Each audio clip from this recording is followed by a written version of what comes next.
In today's video, I will rank every killer in Forsaken based on my opinion on how good they are right now. So at the last place of the list is Kulkit, because he isn't that bad, but it feels more like he's a melee killer even though he has range moves. Like Corrupt Nature doesn't even is that good, because if you hit it, yeah, the spell is slowed, but you don't even feel the slowness kinda. It's good in close combat, because then you can come with your M1 Rock with Override. If you already talk about Rock with Override, it also is kinda bad, because it's the strongest move he has, but you can miss it pretty easy. That's why he's kinda a melee killer, because you always use it to hit the survivor in close range if he misses a block or a stun, so then you can hit with high damage. And the only move that he can reveal player with his minions, the minions are also kinda bad. Sure, they can do damage, but this is an anti-looping tool where people can just pass pretty easily. Another player can just distract the minions, or you just dodge them or destroy them. That's why I think Kulkit is number 7 on the list. 6th place is John Doe, and here's why. Before you start hating the comments why he is so low, hear me out first. So, he is a tripper, which is very hard to play, considering that some survivors are smarter than the others, and he is the most map dependent character. That's why he's also so low, because being a map dependent character is not the best in Forsaken.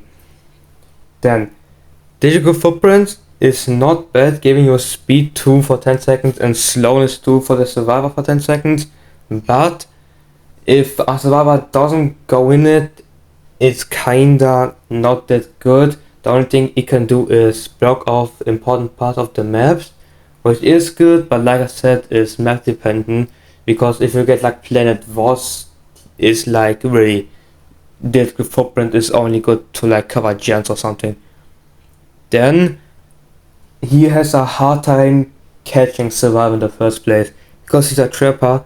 He is there to trap the player so they can't run, so he has a very hard time keeping up, because Corrupt Energy is good to trap, and if you hit it even give speed 1, but the problem is if you don't hit, you can block your own way, or just the chase is just normal like always. And then his passive, if he gets stunned in 404 arrow or in Corrupt Energy, he gets speed, which is good, but it's not often that you get stunned in that, because players are smart enough to not stun.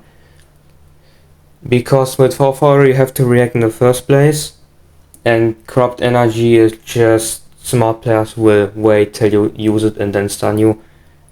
And his M1 is the most damage in the game, but at once, because technically Slash and 1x with poison and bleeding does the same damage over time as John Doe 1 M1. And also he has the biggest wind up, which also is very good to parry or dodge. The only thing good, which is why he's over Kulkit, is it is easier to hit with him, and you can also react to stuns, so you can also catch up easier, and the chill is pretty good to lower survivors' HP, so they won't be that hard to deal with. So, 5th place is Slasher. Slasher is pretty good. He has good moves, high damage, high efficiency.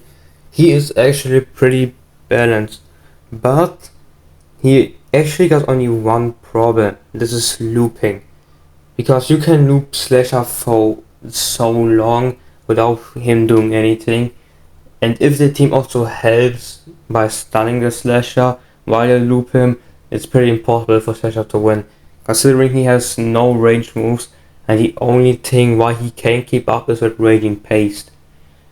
That's why I think Slasher is number 5. So, 4th place is Guess666. He is better than Slasher in my opinion, because he has more versatility.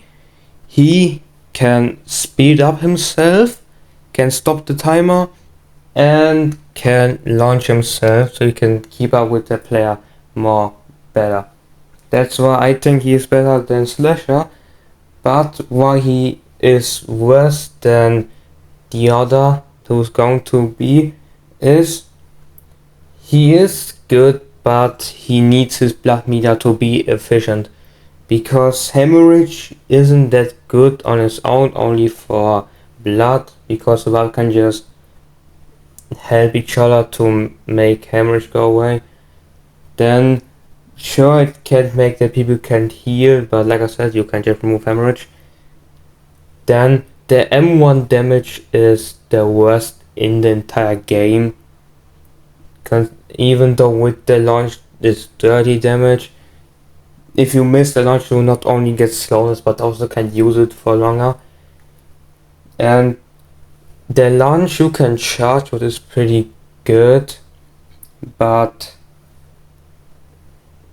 yeah, small chance that you're going to miss it anyways, and they fly 1 million Shadlenskis away from the player. But he is pretty solid. Infernal Cry makes you speed up, Blood Rush makes you speed up, and Blood Hunt is just broken. If you got Blood Hunt, you can steamroll everybody. Considering that if you get stunned, you get strength, but like I said, he only is good if you get Blood Hunt. Then number 3 is Nosferatu. He is an underrated killer because everyone hates him because he's a Joint Forsaken, but he's actually a pretty good killer. He has 24 damage for an M1, which isn't so bad, and he is kinda everything combined. He can be a trapper and also high damage dealer, because Cataclysm is a trap move where if you're in a good position you will trap the survivor and he can't escape, because if he does he gets slowness and bleeding, which is pretty good. Then Bloodhook is also pretty simple. If you're a Friday Night Funkin' player, you probably win this every time. And Hunter's Feast is one of the best abilities in my opinion, because if you use it and hit the player, at that player you just get like strength. I mean, you don't get strength, creatures does the plus damage, but like strength kinda. So it's pretty good. And when he turned into a bat, it's also pretty good, because the global sound got removed, so players can no longer hear you only if they are close, so you can sneak up and just snipe them. And also the damage is pretty good, and you don't lose stamina at all, which is why I think Nosferatu is 3rd place. He's an ambush killer, trapper, he's kinda everything. That's why he deserves to be at number 3. Then the 2nd place goes to Noli. He is here because he is very broken. First, the Nova does 15 damage. Not only he pulls players, but also the cooldown only 12 seconds, which you can combo with an M1, and because the M1 25 damage, you can do 40 damage in like 1 second. And you can use it like 3 times the combo before you can use Gashing Wound again by Slasher. That means that you can kill a survivor with this combo faster than you can use Gashing Wound again. Then Void Rush is also pretty good.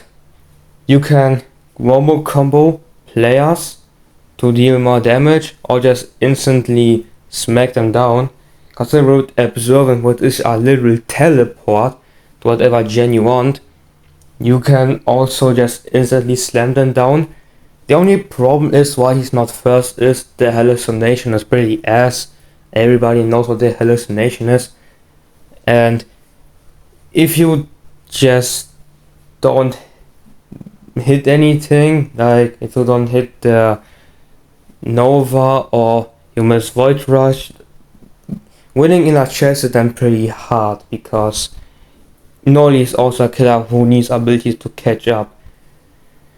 But he is good, considering that he spawns 2 fake gens, with survivors mostly fall for them, and he does consistent damage, 4-shotting any player. Barely, but still. Oh, he can 4-shot Gas 157, but nobody can 4-shot this guy. So I think that's why Noli deserves to be second. Then, at first place there's only one. The only who already got one in name. 1x, 1x, 1x, 1. The most no-skill killer, which everyone already said once. And it's true, he is the most no-skill. Here's why. First of all, every killer got at least one counter to them. But 1x got no counter. He counters literally everyone, because he is so ranged and also just broken kinda. So first, Entanglement does 10 damage, but now it also pulls Survivor towards him, which you can combo them with the M1, which is just pretty broken. Then Mass Infection is also pretty broken, dealing dirty damage and just poison and glitch, and also can you hit multiples, so broken. Considering that they have so low cooldown, you can literally just spam them. Then the M1 is also not bad, dealing 28 damage over time. So 20 damage first and then 8 over time. And you can also stack the poison, which then makes more damage. Then on Stable R you can see everybody, which is the best C move in the entire game, just because you also get speed. Sure, you get blindness, but the blindness isn't that bad. Then Razorry of the Rotten is also pretty broken. Everybody who does, you can just bring back as a minion, and you also get speed out of them if you kill them yourself. Which I think 1x is pretty broken. The only thing why he isn't broken, he is kinda map dependent, because if there's a slope or something you can dodge the projectiles, but their brokenness from the projectiles makes it up for it. And the only counter I could see is if the 1x harms the minions early, Jane Doe can one-shot them pretty fast, and Chance can just kill multiple of them at once. But like I said, if you want to be a good 1x player, don't summon the minions only in LMS or when you're about to lose. But yeah, this is what I think 1x is supposed to be ranked.